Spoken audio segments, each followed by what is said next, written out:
BNP has expressed satisfaction, saying that justice has been served as the High Court acquitted Tariq Rahman and other convicted people in 2 cases filed over the August 21st grenade attack.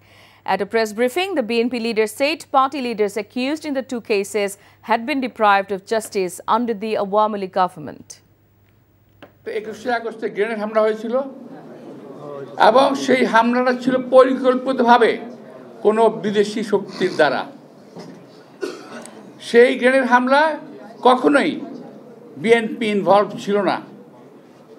একটা বিদেশি শক্তি এই অপকর্মটা করে দেশনেত্রী খালেদা জিয়া এবং আমাদের নেতা তারেক আজকের বিএনপির অ্যাক্টিং চেয়ারম্যান ওনাকে ফাঁসাতে চেয়েছিল এবং ফাঁসাতে চেয়েছিল না, শুধু একটা ভুল মিথ্যা মামলা তৈরি করে সাজানো একটি গল্প তৈরি করে সেই গল্পের উপরে ভিত্তি করে তাকে সাজাও দিয়ে দিয়েছিল।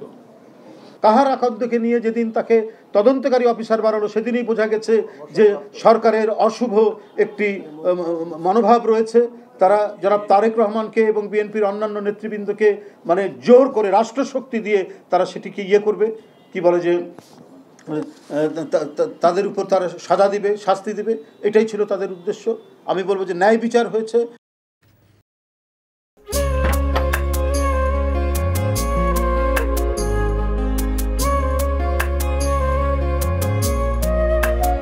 এটা আমাদের ঘর, আমরা দুজন মিলে সবকিছু গোছাবো।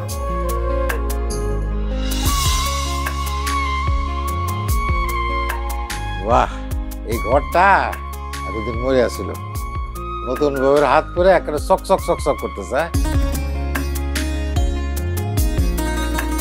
যদি কখনো কোনো ঝড়ে সেসব এলোমেলো করে দেয় তাহলে?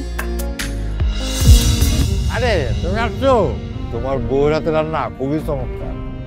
এলাকাটা ভালো না, একটু সবকিছু চোখে চোখে রাখেন। আমার খাওয়ানিও তোমার কোনো চিন্তা করতে হবে না। এই যে চুড়ি দিয়েছে, শাড়ি দিয়েছে না জিলু, তার কাছে সরো। পৃথিবীতে মানুষের মানুষের সম্পর্কের বড় সমস্যা কি জানো? ভুল বোঝাবুঝি।